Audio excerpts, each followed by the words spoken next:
Report 10874. Class A, submitted by witness on Tuesday, March 8, 2005.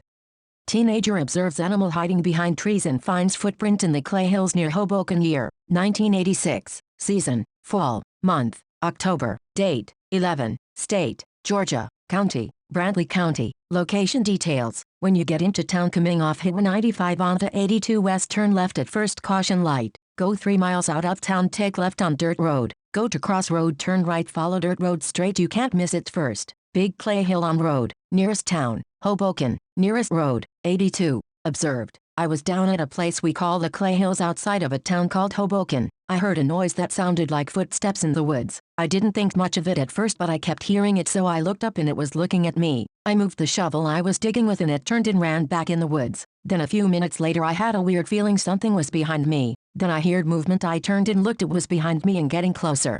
I have lived in the swamps all my life.